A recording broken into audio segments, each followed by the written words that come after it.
স্টেশনের রেলগাড়িটা মাইপা চলে ঘড়ির কাঁটা, প্ল্যাটফর্মে বৈশা ভাবি কখন বাজে 12টা, কখন বাজে 12টা। Having said that, I actually want to bring back to Asif Iqbal, যে অন্য যে কোন কিছু কথা বলা শুরু করেছিলেন, এবং আসিফ খান আপনিও, আপনি বলছিলেন যে রিজার্ভের কথা, হ্যাঁ, এবং ইনফ্লেশনের কথা আসিফ খানও বলছিলেন। মেবি আমরা ওই দুটো নিয়ে একটু কথা বলতে পারি। আমি একটা চার্ট দেখে নিই যে রিজার্ভের কথাটা আর কি, যে রিজার্ভের অবস্থাটা কি, চার্টটা কি দেখা যাচ্ছে? আসবে, এটা এখন আসছে, আচ্ছা। কিছুক্ষণ লাগবে, জাস্ট কয়েক সেকেন্ড হয়তো। এই চলে আসছে। এসছে। আচ্ছা, সো এইটা হচ্ছে আপনার এখানে reserves as months of import, ঠিক আছে। গ্রিনটা হচ্ছে গ্রস, অ্যান্ড গ্রস বলতে এখানে হচ্ছে আপনার যেটা বাংলাদেশ ব্যাংকের পুরনো সিস্টেমে যেটা ছিল সেটা। আহ, আর রেটটা হচ্ছে কনভার্টিবল, বেসিক্যালি আইএমএফ কম্প্যাটিবল যেটা, ঠিক আছে, in months of import. So আমরা দেখছি যে এই 22-23 থেকে যে বিশাল ফলটা শুরু হয়েছিল সেইটা অ্যাকচুয়ালি স্টেবিলাইজ করেছিল হচ্ছে 23-এর দিকেই, অ্যান্ড দেন 24-25 গত গত এক বছর ধরে ইট হ্যাজ বিন স্টেবল। এখানে একটা জিনিস হচ্ছে, সেটা হচ্ছে যে এটা মান্থস অফ ইম্পোর্টে বলা হচ্ছে, তো ইম্পোর্টে কিন্তু আগে প্রচুর রেস্ট্রিকশন ছিল অগাস্টের আগে, সেই রেস্ট্রিকশনগুলি তুলে নেওয়া হয়েছে। সো মানে এলসি রেস্ট্রিকশনগুলি অনেকটাই উঠে গেছে এখন। আর আরেকটা ইয়ে হচ্ছে যে, সেটা হচ্ছে যে আপনার এই রিজার্ভ স্টেবল আছে কিন্তু কারেন্সি ডিক্লাইন করেনি, যেটা আর কি আপনার আসিফ খান বললেন। সো আসিফ, এটা কিন্তু একটা জিনিস। আর আরেকটা আমি দেখা যাচ্ছে হচ্ছে যে ইনফ্লেশনের চার্ট, সেটাও আসিফ খান বলেছিলেন। সো এটা শো, এটা ইনফ্লেশন আনটিল জুন, এবং আমরা দেখছি যে এরকম যে ইনফ্লেশন কমে আসছে। এই কালো দাগটা হচ্ছে অল আইটেমস, সবুজটা হচ্ছে ফুড, আর লালটা হচ্ছে নন ফুড। সো ইনফ্লেশন অনেকখানি নেমে এসছে। সো কেন, কিভাবে, কি হচ্ছে, কে বলবেন? আসিফ খানের হাত তোলা, কাজে আসিফকে দিয়েই শুরু করি। আম, জ্যোতি ভাই, আপনি যদি রিজার্ভের চারটাতে একটু ফেরত যান, আমি রিজার্ভ নিয়ে দুই একটা কথা বলে তারপর হুম। আমি ইনফ্লেশন নিয়ে বলতে চাই। দুইটা একেবারে খুব ক্লিয়ারলি আপনার ইন্টারকানেক্টেড।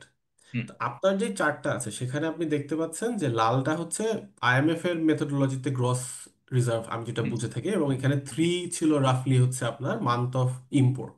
হ্যাঁ, তা আমরা রাফলি এখন 6 বিলিয়নের মতো ইম্পোর্ট করি। সো আপনার এপ্রিলের শেষের যে নাম্বারটা, মানে ট্রান্সলেটস টু রাফলি $18 বিলিয়ন। হ্যাঁ, রাখতে এবং দিদি। এটা আমাদের বটম ছিল। হুম। বাট মে এবং পার্টিকুলারলি জুন মাসে খুব সিগনিফিক্যান্ট কিছু ইমপ্রুভমেন্ট হয়। জুন মাসে হচ্ছে বাজেটারি সাপোর্টের টাকাগুলো আসে, আইএমএফ এর ফোর্থ এবং ফিফথ ট্রান্চের টাকাগুলো আসে, এবং আমরা ওটার কারণে একটা বড় জাম্প ইন রিজার্ভস হয়ে থাকে। ওই 18 থেকে ওটা বেড়ে আপনার হচ্ছে গিয়ে 26.5 বিলিয়নে গেল, তারপরে এসইউ পেমেন্টের পরে 24.5 বিলিয়ন। এটা একটা মেজর মেজর ডেটা পয়েন্ট।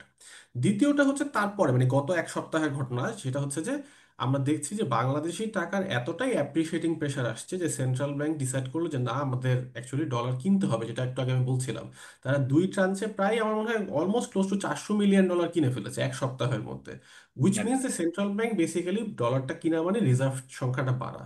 তো এইটার মানে হচ্ছে গিয়ে আমি অ্যাজ অ্যান অ্যানালিস্ট হিসাবে ইন্টারপ্রেট করছি যে now, from now we will see increasing reserve. এই যে চারটায় ফ্ল্যাট লাইন ছিল, এই এই পিরিয়ডের কাহিনীটা ছিল যে আপনার ডলার রেটটা স্টেবল ছিল, বাট আমাদের অনেক পুরানো ওভারডিউ পেমেন্ট ছিল যেগুলো কিন্তু রাইট। ক্লিয়ার হয়ে গেছে। হ্যাঁ, তো এখন ক্লিয়ারের পরে we will now see either BDT appreciating pressure অথবা রিজার্ভ হাইক, দুটার মধ্যে একটা অর কম্বিনেশন ভাবে আমরা দেখবো। আচ্ছা, এটা হচ্ছে রিজার্ভের যে পজিটিভিটিটা। হ্যাঁ, আচ্ছা, এবার আপনি যদি কাইন্ডলি একটু ইনফ্লেশনেরটাতে যান, সেখানে আমি আমার কিছু থটস আপনাকে অ্যাড করে দিই। তো ইনফ্লেশন যেটা 2022-23-24 যে ইনফ্লেশনটা হয়েছে মূলত 23-24 সালে, হ্যাঁ, আসলে আমি ইনফ্লেশনের কজ দেখি কিভাবে, যে আপনার কারেন্সি ডেপ্রিসিয়েশনের কারণে কতটুকু হচ্ছে, কতটুকু হচ্ছে আপনার মানি সাপ্লাই গ্রোথের কারণে হচ্ছে, এই দুটো আবার inter connected to a certain degree. এখন আমি ইনফর্মাল মার্কেট এক্সচেঞ্জ রেট যখন ট্র্যাক করি, দেখেছি যে গত এক বছরে এক্সচেঞ্জ রেট কিন্তু অলমোস্ট স্টেবল, মানে ইনফর্মাল মার্কেটে। আমি ইনফর্মাল মার্কেটটা দেখি বিভিন্ন কারণে, কারণ অনেক সময় ফর্মাল মার্কেটের রেটটা আসলে নট দ্য এফেক্টিভ রেট। তো রাইট। ওয়েন কারেন্সি স্টেবল তার মানে একটা বড় driver of inflation is going away, ওইটা কিন্তু নর্মালি একটা বড় ইনফ্লেশনারি প্রেশার তৈরি করে। সো আমি দীর্ঘদিন ধরে কিন্তু বলে আসছি যে আপনারা জানেন যে ইনফ্লেশন কমে আসবে কমে আসবে কমে আসবে, সেই কথাটাগুলো কিন্তু আমি বলে আসছি, এবং ওটার কোর রিজনটাই ছিল হচ্ছে এই আমাদের যে বিওপির যে ইমপ্রুভমেন্ট এবং কারেন্সি স্ট্যাবিলিটিটা। এবং এই যে রিসেন্ট টাইমে আপনি নাম্বারগুলো দেখছেন, নাম্বারে রিফ্লেক্টেড হয়ে আসছে। হ্যাঁ, আরেকটু আমি একটা জিনিস অ্যাড করি, সেটা হচ্ছে যে সেটা নিয়েও আমার একটা ক্যালকুলেশন আমি করে দেখছিলাম যে অ্যাকচুয়ালি গত বছরের জুলাই, অগাস্ট, সেপ্টেম্বর এবং অক্টোবর এই 4টা মাসে ফুড ইনফ্লেশন অনেক সিগনিফিক্যান্টলি বেড়ে গেছিল। ওটা হুম, বেড়েছিল পলিটিক্যাল আনরেস্ট ছিল এবং ফ্লাডিং এর কারণে। তো হুম, ওইটার ওই বেসটা যেহেতু হাই ছিল এবং এর পরের ওই ইন্ডেক্সটা সিগনিফিক্যান্টলি কমে এখন কিন্তু আসলে সাইড বেস, এবং এই যে বললাম কারেন্সি যেহেতু স্ট্রং, ডলারের কোনো সংকট নাই, আমার ফার্টিলাইজার ইম্পোর্ট করতে সমস্যা হচ্ছে না, all of those are working basically হচ্ছে কি আপনার in in in proper way. তো ওই ক্ষেত্রে আমার যেটা অ্যানালাইসিস বা ভিউ হচ্ছে গিয়ে যে সামনের 3-4 মাসে আমরা কিন্তু ক্লিয়ারলি দেখবো যে ইনফ্লেশন আরো কমে আসবে। এটা অ্যাকচুয়ালি মূলত এটা this is about how inflation is calculated, যে আমরা ইয়ার ওভার ইয়ার ক্যালকুলেট করি বলে। এখন বাইরের দেশে যারা ফাইন্যান্সিয়াল ইকোনমিস্ট আছে তারা কিন্তু অন্যান্য মেথোডলজি ইউজ করে, তারা মান্থ ওভার মান্থের গত 6 মাসের অ্যাভারেজ দেখে বা গত 3 মাসের অ্যাভারেজ দেখে।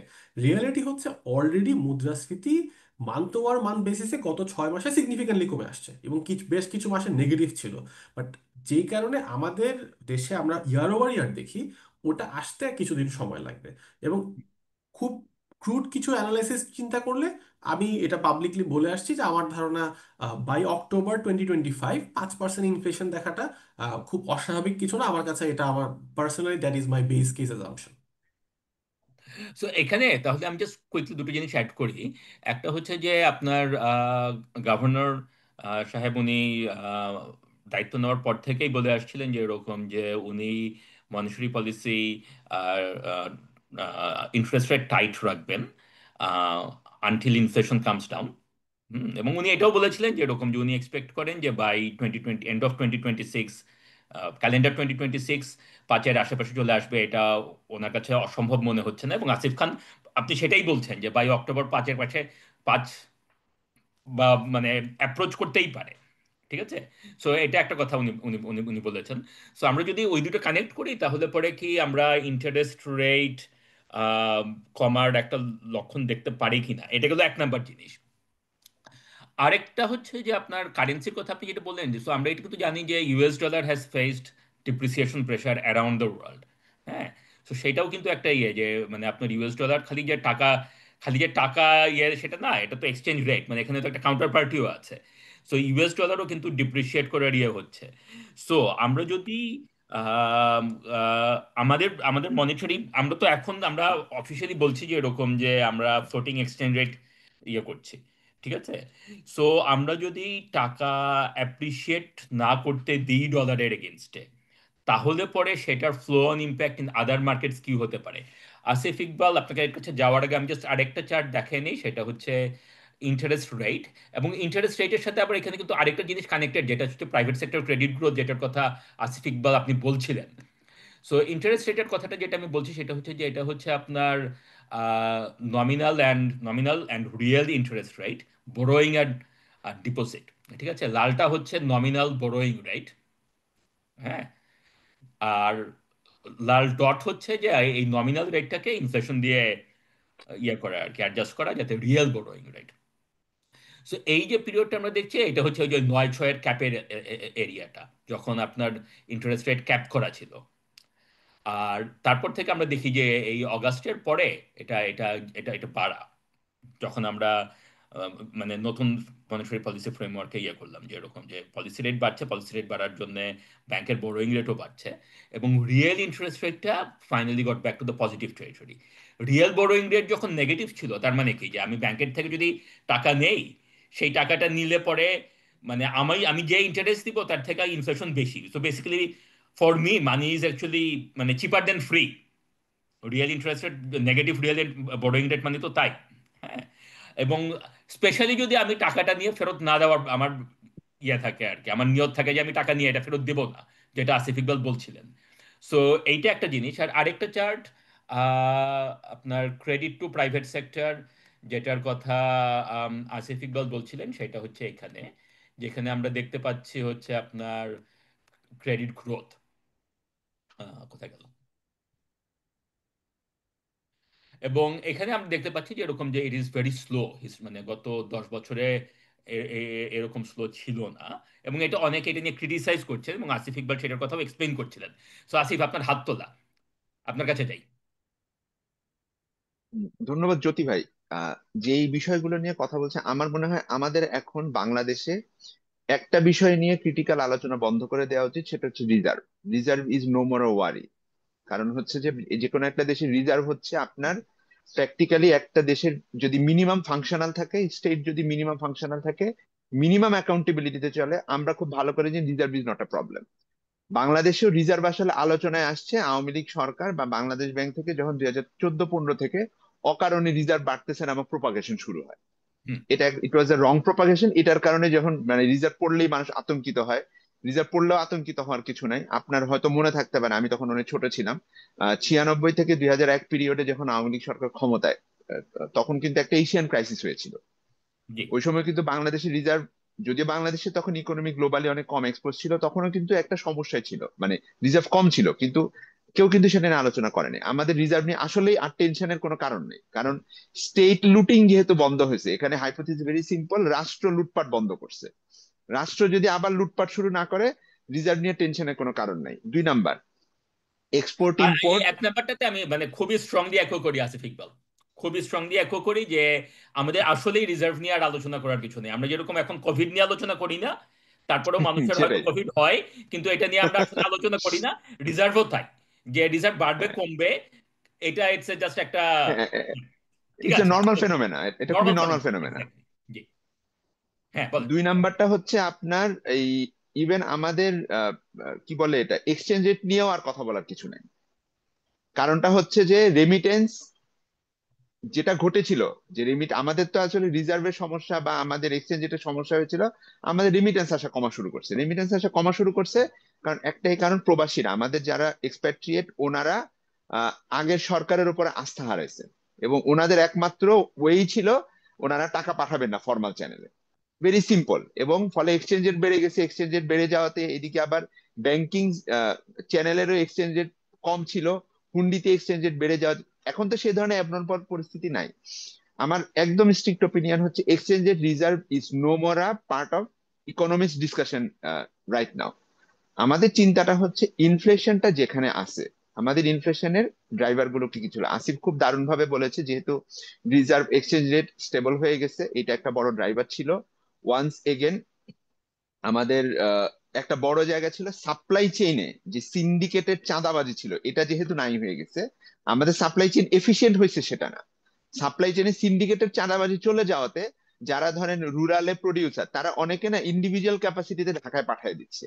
এবং ঢাকায় কিন্তু এখন ধরেন এই যেহেতু অনলাইনে অনেক কিছু আমি রুরাল থেকে প্রকিউর করতে পারি, সে কারণে ধরেন তাকে একদম একটা ফর্মাল ওই যে ট্রাকে লোড করে পাঠাইতে হয় না বিরাট কোনো সিন্ডিকেটের মাধ্যমে। সেটা একটা সাপ্লাই চেইনে ইনফর্মাল একটা ড্রাইভার হিসেবে কাজ করছে। কেন আমাদের গ্রাম থেকে এখন শহরে ওই সিন্ডিকেটেড লাইন ছাড়া আনা যায়। আরেকটা জিনিস আমাদের ঘটেছে, আমাদের কিন্তু সবজিতে একটা অসামান্য ফলন হয়েছিল পোস্ট ফ্লাড, সেটা একটা বড় ড্রাইভার ছিল। তো এইগুলা, এইটা আর হচ্ছে আমাদের যদিও আমাদের ইনভেস্টমেন্ট সিচুয়েশন খুব গ্রিম মনে হয়, আপনার ধরেন আহ, এটাকে কি বলে, আমাদের আইন শৃঙ্খলা পরিস্থিতির কারণে আমাদের ফর্মাল ইনভেস্টমেন্ট বা বড় এবং মাঝারি ব্যবসা খুব একটা সাউন্ড না, কিন্তু interesting on the in the contrary to situation Jyoti ভাই, ইনফর্মাল ইকোনমি, মানে ধরেন ছোট ছোট আকারে যা, তারা কিন্তু কোনো না কোনো ভাবে বাংলাদেশের যেটা এজ ইউজুয়ালি ঘটে, তারা ব্যবস্থা করে নিচ্ছে। ফলে আমাদের এখানে ধরেন এই সব মিলায়।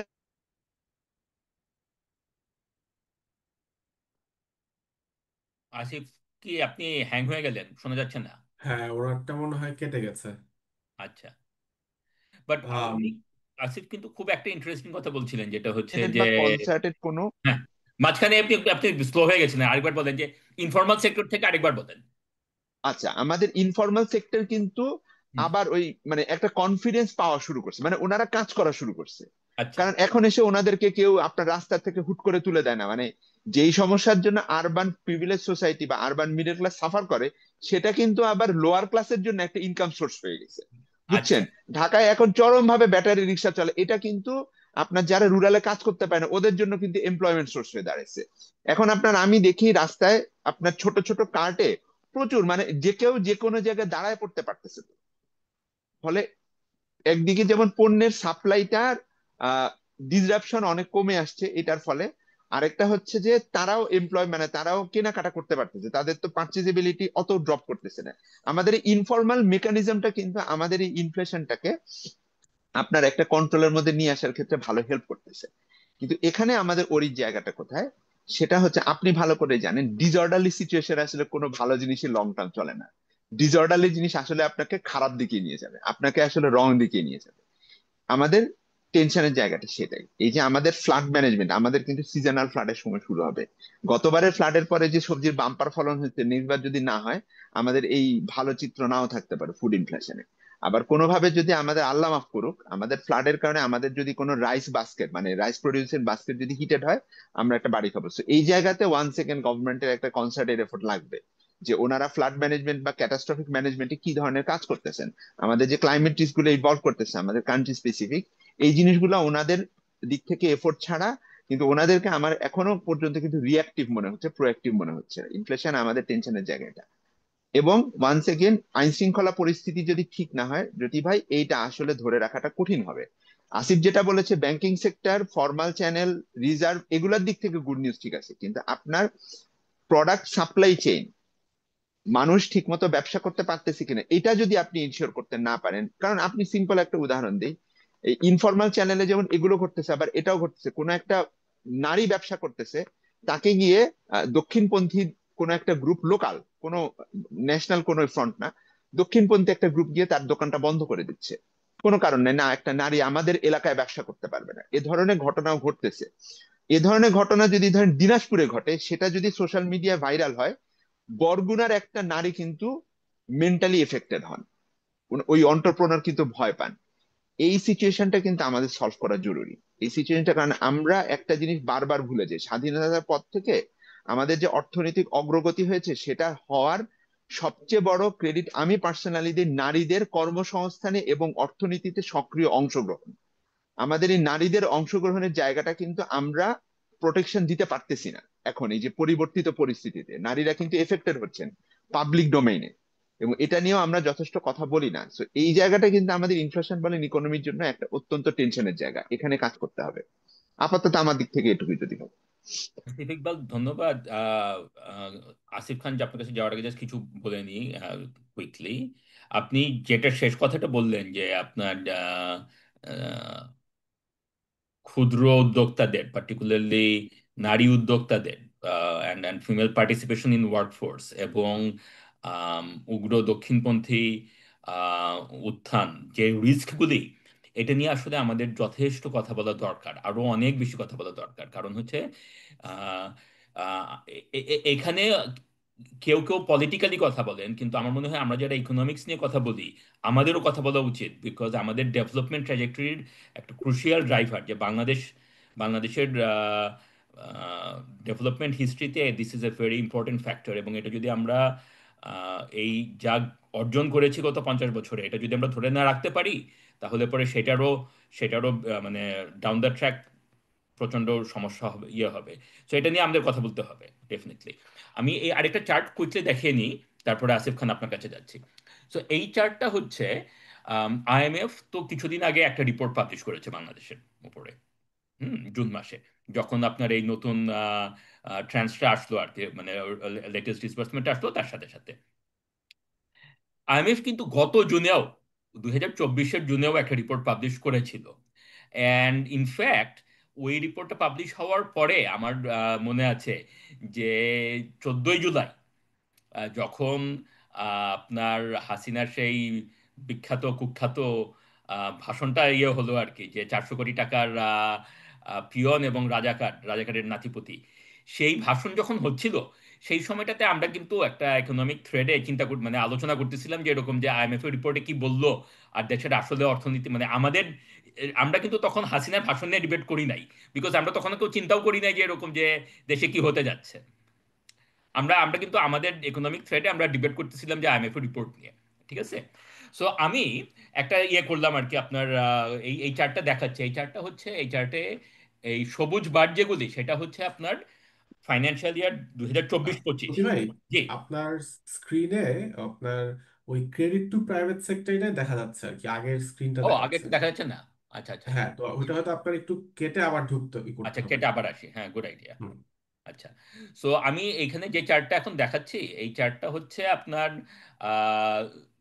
বার চার্ট হচ্ছে আপনার 2000, মানে 24-25 ফিসকাল ইয়ারের, 2025 জি ফিসকাল জি। ইয়ার এটা মাত্র শেষ হলো, সেই ফিসকাল ইয়ারের ইকোনমিক গ্রোথ এবং ডিফারেন্ট কম্পোনেন্টস অফ জিডিপির গ্রোথ। গ্রিন বারটা হচ্ছে যেটা আইএমএফ রিপোর্টে জুন 2024-এ তারা বলছিল যে আগামী 12 মাসে কি হইতে পারে, তাদের ফোরকাস্ট ছিল। আর লালটা হচ্ছে যে রিসেন্ট আউটকাম। হুম। এটা ফর্মাল আউটকাম না, বিকজ ফর্মাল আউটকাম তো এখনো জিডিপি, মানে অ্যানুয়াল জিডিপি তো এখনো রিলিজ হয়নি। So it's estimate based on 11 months of data. So real GDP growth যেরকম তখন আইএমএফ বলছিল যে 6.6% হবে, কিন্তু আসলে এটা মোস্ট লাইকলি 4%-এর কম, 3.8% হবে। হ্যাঁ, and so on. So interesting জিনিস যেটা, যে প্রাইভেট কনজাম্পশন কিন্তু খুব একটা 19-20 হয় নাই। হ্যাঁ, 6.3 বলছিল, এখন বলতেছে 6। ওয়ারাজ প্রাইভেট ইনভেস্টমেন্ট বলতেছে যে 12.9% গ্রোথ হওয়ার কথা ছিল, সেখানে আবার দেখা গেছে হয়তো 0.3। হ্যাঁ, এবং আসিফ ইকবাল যে কথাগুলি বললেন তার সাথে কিন্তু আমি খুবই ইন্টারেস্টিং ইয়ে পাচ্ছি। তার কারণ হচ্ছে যে ইনফর্মাল ইকোনমিতে যখন মানে ওই ক্ষুদ্র উদ্যোক্তারা ইনভেস্ট করছে, তারা ব্যবসা বাণিজ্য করছে, তারা কাজ করে খাচ্ছে, অ্যান্ড সো অন। আমরা যদি আসলে সেটা জিডিপি, ন্যাশনাল অ্যাকাউন্টস ফ্রেমওয়ার্কে চিন্তা করি, ওইটা কিন্তু আসলে eventually it will show up in private consumption. কারণটা কি? কারণটা হচ্ছে যে আমি ওই ব্যবসাটা আমার ইনফর্মাল সেক্টরে, সেটা মানে আমার আমি আমি আমি যে ইয়েটা করছি সেই ব্যবসাটা কিন্তু জিডিপিতে আসবে না, কিন্তু ওইখান থেকে জি যে আমি আয়টা করব, সেই আয়টা করে তো আমি খরচ করব। আমি যদি 100 টাকার প্রফিট করি, ওই 100 টাকা প্রফিট করে তো 100 টাকা জি আমি সামহার স্পেন্ড করব। ওই স্পেন্ডিং এর একটা বিশাল অংশ কিন্তু আসলে ফর্মাল সেক্টরেই যাবে। কারণ কি? কারণ হচ্ছে যে আমি যখনই কোনো দোকান থেকে কিছু কিনবো সেটাতে আমার ভ্যাট দিতে হবে। যখনই ওটা আমি ভ্যাট দিব তখনই ওটা কাউন্টেড হবে। হ্যাঁ, আমি তো আর সবকিছু ইনফর্মাল সেক্টর থেকে কিনতে পারি না, অনেক কিছুই আমার ফর্মাল সেক্টর থেকেই কিনতে হয়। তো সেই জন্যই দেখা যাচ্ছে যে প্রাইভেট কনজাম্পশন যেটা, that is holding up, right? Private ইনভেস্টমেন্টে কিন্তু আমরা খালি ফর্মাল সেক্টরটাই কাউন্ট করি, প্রাইভেট কনজাম্পশনে ওই ইনফর্মাল সেক্টরের ইনকামটা যখন আসে, সেই ইনকামের যে আমি স্পেন্ডিংটা করি সেটা প্রাইভেট কনজাম্পশনে আমি কাউন্ট করতে পারতেছি। জি। প্রাইভেট ইনভেস্টমেন্টে আমরা যেটা দেখতে পাই, কনজাম্পশনটা ধরে আসছে, কিন্তু ইনভেস্টমেন্টে আমরা খালি দেখতে পাচ্ছি যে ফর্মাল সেক্টরে ইনভেস্টমেন্ট যেটা হচ্ছে, and that is the one যেটা আসলে মানে বড় ব্যবসায়ীরা ব্যবসা করছে না, because of political uncertainty, because of ইয়ে আর কি, আপনার মানে other factors, law and order, এগুলি সব মিলে। আর আরেকটা জিনিস আমি দেখছি যেরকম যে পাবলিক ইনভেস্টমেন্ট কিন্তু অ্যাকচুয়ালি নেগেটিভ গ্রোথ হয়েছে। হুম। আহ, এবং সেটা আসলে বলা যায় হয়তো যে এরকম যে সরকারের অস্টেরিটি মেজার্স এবং ফিসকাল কনসলিডেশন, যেগুলি নিয়ে আসলে আমরা কথা বলছি না, এবং যেগুলি নিয়ে আমাদের অতি অবশ্যই একটা ফিসকাল সেক্টর নিয়ে একটা এপিসোড করা উচিত। এইটাই আমি দেখাতে যাচ্ছিলাম আসিফ ইকবালের কথার প্রেক্ষিতে। আসিফ খান, আপনি কি বলছিলেন? আচ্ছা, যদি ভাই আমি আপনার এর আগের দুইটা চার্টে আপনি যেগুলো কথা বলেছিলেন, I think interest rate, real interest রেটের চার্ট ছিল, প্রাইভেট সেক্টর ক্রেডিট গ্রোথের মনে একটা ছিল, আর এইটা, এই তিনটা নিয়ে আমি কিছু ইনক্রিমেন্টাল জিনিস শেয়ার করি। আমি একটু স্ক্রিনটা শেয়ার দিই আবার, হ্যাঁ, হ্যাঁ। শিওর, হ্যাঁ। একটা সেকেন্ড। স্ক্রিন দেখা গেলে একটু আমাকে বলবেন। হ্যাঁ, দেখা যাচ্ছে। আচ্ছা, এই জিনিসটা আমার কাছে মনে হচ্ছে খুব গুরুত্বপূর্ণ। আমি কয়েকটা জিনিস আপনাদেরকে এক্সপ্লেন করি। জুনের দিকে আমাদের ইনফ্লেশন 8.5-এর মতো, আমি এক্সাক্ট নাম্বারটা না, আমি গ্রস একটা নাম্বার দিয়েছি। আমাদের পলিসি রেট 10।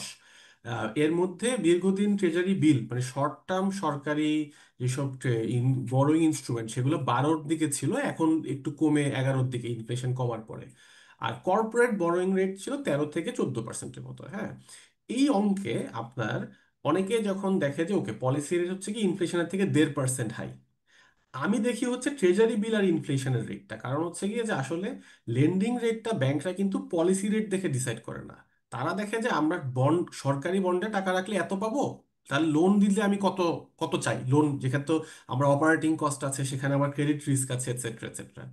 এখন দেখেন আজকে এটা প্রায় 3%-এর মতো, আমি যে ডিফারেন্সটার কথা বলছি, এবং এটা হচ্ছে বিকজ ইনফ্লেশন কমে আসছে। আগামীতে যেটা আমার প্রেডিকশন, যে ইনফ্লেশন আরো কমে আসলে এটা 4, 5, 6, মানে আপনার ইনফ্লেশন যত কমবে এই রিয়েল রিটার্নটা তত বাড়তে থাকবে।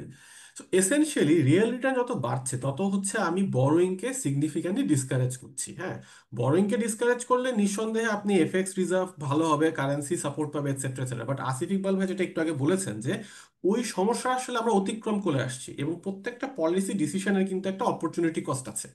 সো আমি খুব স্ট্রংলি মনে করি যে সেন্ট্রাল ব্যাংকের আগামী 1-2 মাসের মধ্যেই তাদের একটা পলিসি রেট কাট মানে ডেফিনেটলি কনসিডার করা উচিত। এবং এটা অ্যাকচুয়ালি আমার প্রেডিকশন হচ্ছে সেটা হবে, এবং এটা একটা সিরিজ অফ কাটস, মানে একটা যখন সেন্ট্রাল ব্যাংক একটা পলিসি স্টান্স থেকে চেঞ্জ হয়, এটা এমন না যে সে একবারেই চেঞ্জ করে ফেলে, সে দীর্ঘ মানে উইথ ইনক্রিমেন্টাল এভিডেন্স সে হচ্ছে গিয়ে চেঞ্জ করতে থাকে। তো এই হচ্ছে কি আমার ফার্স্ট যে ভিউ, যে মোটামুটি আমি মনে করি যে ওই অবস্থাতে ইনফ্লেশন কমে আসছে তারপরেও এই পলিসি রেটটা ধরে রাখাটা আসলে এটা আমার দেশের অর্থনীতির জন্য ভালো কিছু হবে না সেই ক্ষেত্রে। আচ্ছা, প্রথম ব্যাপার হচ্ছে এটা। দ্বিতীয় হচ্ছে প্রাইভেট সেক্টর ক্রেডিট গ্রোথ। হ্যাঁ, আপনার অন্তর্বর্তীকালীন সরকারের যে ক্রিটিসিজম মানুষ যাকে করে দেখি যে প্রাইভেট সেক্টর ক্রেডিট গ্রোথ একটা ক্রিটিসিজম এরিয়া, বাট এটাকে আমি আসলে কোনোভাবে ক্রিটিসাইজ করি না। এখন আমি কেন করি না সেটার আমি কিছু ব্যাখ্যা দিব, যে আমি সরকারকে কেন ক্রিটিসাইজ করি না।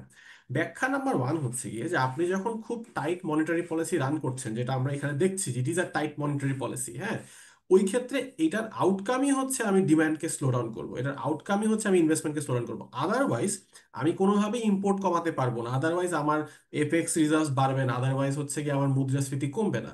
তো সরকার যখন একটা পলিসি করে, ওই ওই পলিসিটা যদি কাজ না করতো, যদি আমি প্রাইভেট সেক্টর গ্রোথ বাড়তে থাকতো, তাহলে হচ্ছে কি এই monetary policy doesn't work in Bangladesh, and that would have been a bigger problem for the country. এটা হচ্ছে প্রথম ব্যাপার। দ্বিতীয় হচ্ছে যে যখন আমরা যেহেতু ইকুইটি মার্কেট বা বন্ড মার্কেটে ইনভেস্ট করি, একটা জিনিস আমরা সবসময় খেয়াল করি যে কোন কোন সাইক্লিক্যাল ফ্যাক্টর, কোন কোন স্ট্রাকচারাল ফ্যাক্টর। দেশের আজকে ক্রেডিট গ্রোথ কমের পিছনে অনেকগুলো ফ্যাক্টর আছে, যার মধ্যে কয়েকটা আপনারা বলেছেন। একটা পলিটিক্যাল আনসার্টেনটি, সেটা একটা ফ্যাক্টর, যে ইলেক্টেড সরকার না আসলে আমরা বিনিয়োগ করব কি করব না, এটা যেরকম ফ্যাক্টর, আরো কিছু ফ্যাক্টর আছে। কিন্তু কয়েকটা ফ্যাক্টর আছে যেটা মানুষজন কমপ্লিটলি মিস করে যাচ্ছে। একটা হচ্ছে যে আপনারা বিগত সময়ে বড় কর্পোরেটরা মেজর বড়োয়ার্স ছিল, এবং তারা খুব অস্বাভাবিক অ্যামাউন্টের লোন অনেক সময় নিয়েছে, কারণ তখন কোনো ক্রেডিট রিস্ক অ্যানালাইসিস হয় নাই এবং তাদের লোনের টাকা ফেরত দেওয়ারও কোনো দরকার ছিল না। আজকে যখন সেন্ট্রাল ব্যাংক বলছে যে ব্যাংকদের পুরো ট্রান্সপারেন্টলি এনপিএল রিকগনিশন করতে হবে এবং তার ক্রেডিট কোয়ালিটি ইমপ্রুভ করতে হবে, তার মানে ওই সকল বড়োয়াররা কমপ্লিটলি অফ হয়ে গেছে, তাদের বড় করার কোনো ক্ষমতাই নাই। এটা হচ্ছে প্রথম পয়েন্ট। দ্বিতীয় পয়েন্ট হচ্ছে যে বড় বড়দের ক্ষেত্রে যে বিডিটি যখন ডেপ্রিসিয়েট কর ফ্রম $1 to 86 to 122, তখন যেটা হচ্ছে যে আপনি same amount of foreign goods আনার ক্ষেত্রে আপনার অনেক বেশি বাংলাদেশি টাকা লাগছে। এবং বাংলাদেশের ব্যাংকিং আইনে কিছু রুল আছে যে সিঙ্গেল বড়োয়ার এক্সপোজার লিমিট, একটা ব্যাংক একটা বড় বড়োয়ারকে কত টাকা আপনি এক্সপোজার নিতে পারে। বড় বড় যারা ইম্পোর্টার, স্পেশালি কমোডিটি স্পেস এবং অন্যান্য স্পেসে, ওরা আজকে সিগনিফিক্যান্টলি তাদের বড়োইং লিকুইডিটি ক্রাইসিস হচ্ছে সিম্পলি এই কারণে যে তাদের ব্যাংকিং সেক্টরের লিমিট এক্সিড হয়ে গেছে তাদের। So তারা এখন বন্ডের থ্রুতে, এই থ্রুতে, সেই থ্রুতে যেভাবে পারে তারা ফান্ডিং জোগাড় করছে। It's not a ability to pay back, it's simply যে তাদের সাইজে সিঙ্গেল বড়োয়ার লিমিট এক্সিড হয়ে গেছে কারেন্সি ডেপ্রিসিয়েশনে। তো this is a structural problem যেটা মানুষ খেয়াল করছে না। থার্ড স্ট্রাকচারাল প্রবলেম হচ্ছে যে ব্যাংকিং খাতে গ্লোবালি যে স্ট্যান্ডার্ড সেট করা আছে, যে ব্যাংকিং গভর্নেন্সের জন্য, যে ব্যাসেল রেগুলেশনে, সেখানে বলা হচ্ছে যে প্রতিটা ব্যাংকের আপনার হচ্ছে একটা certain amount of capital maintain করতে হবে সে লোন দেওয়ার জন্য। এখন আমরা শুরুতেই বলে আসছি যে প্রচুর সংখ্যক ব্যাংক আসলে খুবই তাদের ফ্র্যাজাইল সিচুয়েশন, তাদের ক্যাপিটাল রেসি খুবই কম। এখন ওই ব্যাংকগুলো কিন্তু টাকা থাকলেও সে লোন দিতে পারবে না, কারণ তার ক্যাপিটাল রেগুসি তাকে সাপোর্টটা দিচ্ছে না। সেই ক্ষেত্রে সলিউশন কিন্তু কয়েকটা, মানে ব্যাংকিং খাতে এটা, এবং এই জিনিসটা মানুষজন বোঝার চেষ্টা করছে না। মানে এটা খুব আমার কাছে মনে হয় মিস আন্ডারস্টুড। আইদার ব্যাংকদের প্রফিটেবিলিটি সিগনিফিক্যান্টলি বাড়তে হবে যাতে সে ইন্টারনাল ক্যাপিটাল জেনারেট করতে পারে, এক। দুই হতে পারে যে তারা রাইটস ইস্যু বা অন্যান্য ভাবে এক্সিস্টিং, যাতে তাদের শেয়ার হোল্ডার থেকে নতুন ক্যাপিটাল ইনজেক্ট করে তারা হচ্ছে গিয়ে তাদের ক্যাপিটাল বেস স্ট্রং করবে। থার্ড হচ্ছে তারা বিদেশি বা অন্যান্য স্ট্র্যাটেজিক ইনভেস্টরের কাছে গিয়ে বলবে যে দেখো আমার ব্যবসা বাড়াতে হলে আমার ক্যাপিটাল লাগবে। তো এই তিনটা সংমিশ্রণেই ব্যাংকরা এডিকুয়েট ক্যাপিটাল তৈরি করতে পারবে। আর এই কারণে আমি বলছি যে আজকে যদি ইন্টারেস্ট রেট 3-4% কমেও যায়, বাট ওর ক্যাপিটাল এডিকুয়েসি সমস্যা থাকে, ও লোন দিতে পারবে না।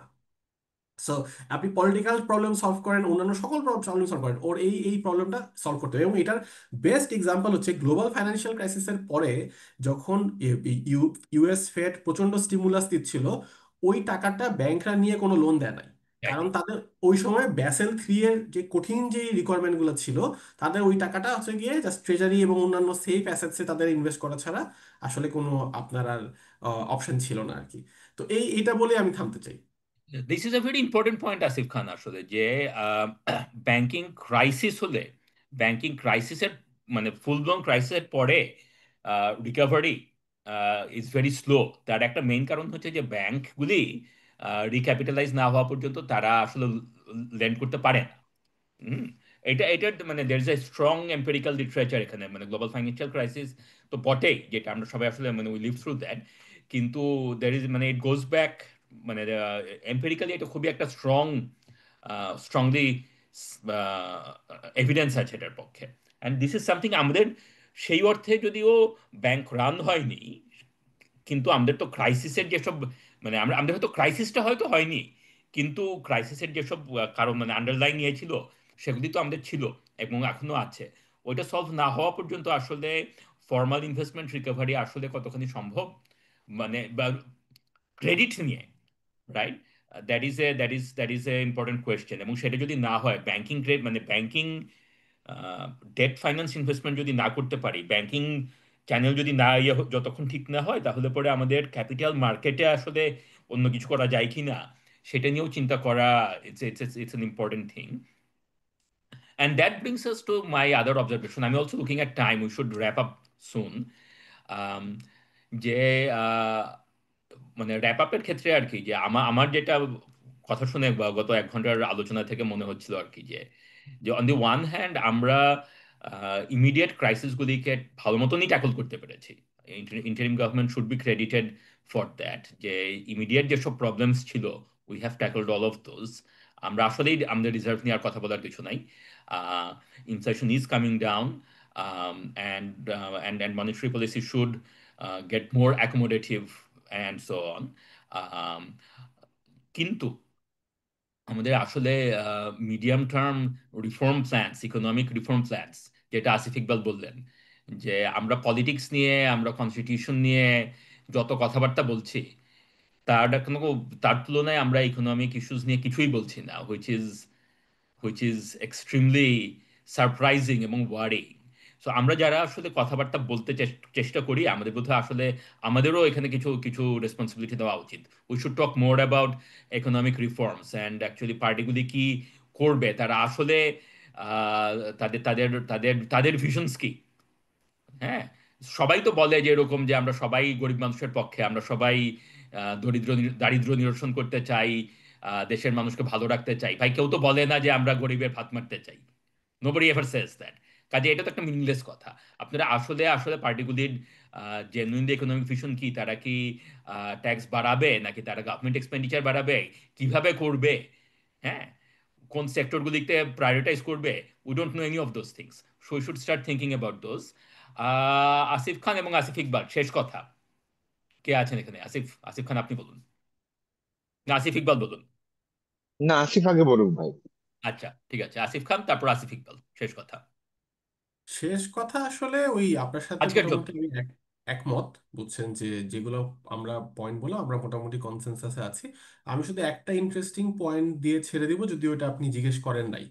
সেটা হচ্ছে যে আপনি যদি গত কয়েক বছর আগে এই 2022 থেকে 24-25 পিরিয়ডটা দেখেন, অ্যাভারেজ বাংলাদেশি হাউস হোল্ডের উপরে দুইটা সমস্যা আসছিল। একটা হচ্ছে তার ইনকামস ওয়ার নট গ্রোয়িং, যেহেতু জিডিপি গ্রোথ সিগনিফিক্যান্টলি কার্টেইল হয়ে গেছিল।